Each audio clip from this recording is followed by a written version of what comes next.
Imagine stepping into a hot shower, the steam filling the room and your mind wandering to what you're making the kids for breakfast. You hear your husband laughing in the hallway. You hear your daughter Isabel arguing with her brother Dylan about a toy. It's a normal Tuesday morning, but then you turn off the water. You step out, towel in hand, and the silence hits you like a physical blow. You call out for Thomas. No answer. You check the kids' rooms. The beds are unmade, but the house is empty. At first, you think it's a game, a calculated move by your husband to see how long it takes you to find them. You begin to search, smiling. But as you turn the house upside down, you realize something impossible. The clock on the table isn't ticking. It's stuck at exactly 7:05. Then, the world breaks. White light flashes through the windows and the furniture. The sofa you picked out, the dining table where you ate dinner last night, simply vanishes into thin air. The only thing left is that broken clock, floating in a void. This is the start of timeless love. By the end of this story, you'll realize that the people we love aren't just characters in our lives, they are the very fabric of our reality. And when that fabric is ripped away, the harsh reality is that sometimes memory might be the only thing holding you together. Megan wakes up, but not in her home. She's in a hospital bed, her head throbbing with brutal, sharp pain. Her parents are there, crying, calling it a miracle that she's finally awake. But Megan only has one question. Where is Thomas? Her parents look at her like she's speaking a dead language. Who is Thomas? Her mom asks. She tells her she's in her 30s, she's single and she's never had kids. Megan loses it. She describes Dylan's messy hair and Isabel's laugh. She remembers every detail of a life that her parents claim never happened. The doctors call it a sequela, basically a glitch in her brain. They say she was in a car crash 2 months ago, and her mind built a hyper-realistic dream to keep her company in the coma. She tries to play along. She gets discharged and goes home, but the vibe is all wrong. The house doesn't look like her home. It looks like a version from 10 years ago. Her computer password still works, but a search for Thomas turns up absolutely nothing. No marriage license, no social media, no footprints of a life she spent a decade building. Her best friend, Eve, tries to help. She takes Megan to the address where Megan says her house should be. They pull up and Megan's heart drops. It's not a house, it's a construction site. Dirt, cranes, and empty space. Imagine having a memory of your children's faces so clear you can feel their skin, only to be told they are literally made of thin air. Megan is on the verge of a total mental breakdown. To keep her parents from worrying, she agrees to see a therapist. She starts to accept the lie. She decides to move on, getting a job as a photographer's assistant, but she has no idea what's coming next.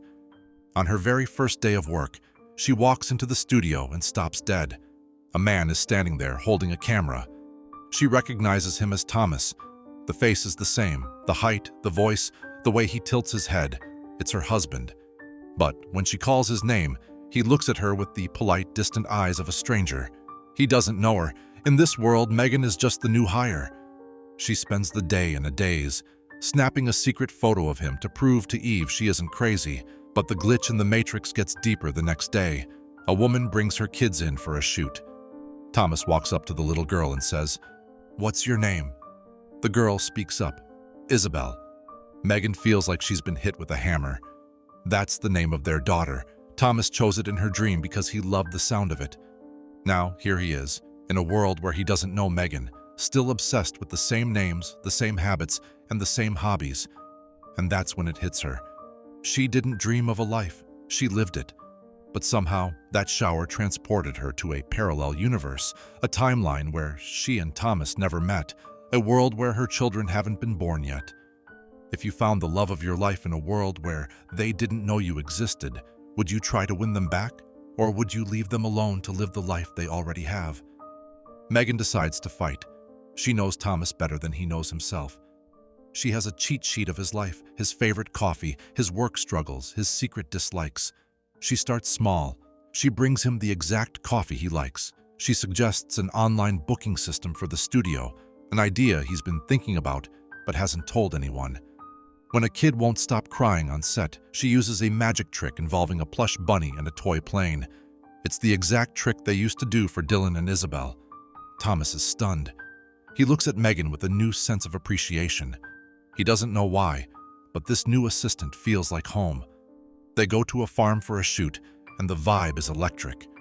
They move in a silent dance, Megan anticipating his every move before he even asks. He takes a candid photo of her standing by a warehouse. Megan's heart skips a beat. That's the exact photo that hung in their living room in her other life. It feels like fate is pulling them back together, one shutter click at a time. But there's a problem. Her name is Natalie. Natalie is Thomas's girlfriend in this timeline, and Natalie calls him Tommy. Megan knows Thomas hates being called Tommy. It was a nickname only his mother was allowed to use, but he hasn't told Natalie that yet. He's letting it slide because he's a nice guy. Then tragedy strikes. Thomas's mother passes away suddenly. Megan is crushed. In her other world, Thomas told her about this loss. She realized that if she had been brave enough to warn him, maybe things would be different. She watches him walk into the studio, distracted and hollowed out by grief. Natalie tries to comfort him, but she says all the wrong things. She tells him death is a celebration of life. It's a sentiment that feels fake and cold. Thomas is repulsed. He tells her, finally, to stop calling him Tommy.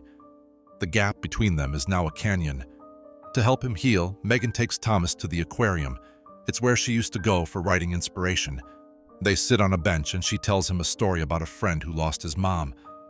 She's really talking about him, giving him the comfort he actually needs. She goes further. She visits his grieving father and cooks a pot of French onion soup. It's his father's favorite meal. For the first time since the funeral, the house feels warm. Thomas sees the change in his father, and as he drives Megan home, the affection in his heart is rooted deep. But then, the unraveling begins. As they arrive, Megan's backpack slips. A note falls out. Thomas picks it up before she can grab it. It's a list, a dense, detailed list of his preferences, his favorite soup, his hatred for the name Tommy, his business ideas. The vibe turns radioactive. To Thomas, this isn't a miracle, it's a deliberate act. He thinks Megan is a stalker who investigated his life to trick him into falling in love. She tries to explain the parallel universe, the farm photo, the kids. But to a normal guy, that sounds like a ridiculous excuse from a crazy person. He tells her to leave. He tells her it doesn't mean anything. Megan walks away, feeling a discouragement she's never felt before. The life she carefully rebuilt just burst like a bubble. It's the ultimate truth. You can't force a destiny that isn't ready for you. Thomas tries to go back to his life. He breaks up with Natalie because he realizes he was just letting things keep going because it was easy.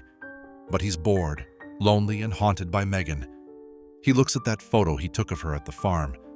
He realizes he never told her about that photo, yet she knew it would hang on their wall. He talks to his father, who asks about the French onion soup girl. Finally, he talks to Megan's mother. She tells him about Megan's dream, the husband, the kids, the life she'd lost in the coma. Thomas realizes the truth. It wasn't a trick, it was a memory. He tracks her down at the aquarium. He finds her sitting there, writing again. He walks up and shows her the photo. He tells her that even if the story is impossible, he wants to know more. He wants to know the woman who fixed things he didn't even know were broken. Two people who truly love each other finally come together. A year later, they moved into a new house. The layout is exactly what Megan remembered. And then it finally hits her. Megan is pregnant. The kids she lost, the ones who vanished in the shower, are finally on their way back to her. The harsh truth of this story is that love is like a twisting path. You might take a detour, you might even fall into a different universe. But somehow, it always finds its way back. If this story about timeless love moved you, make sure to like and subscribe for more deep dives into the movies that make us question reality. Thank you for watching. See you in the next one.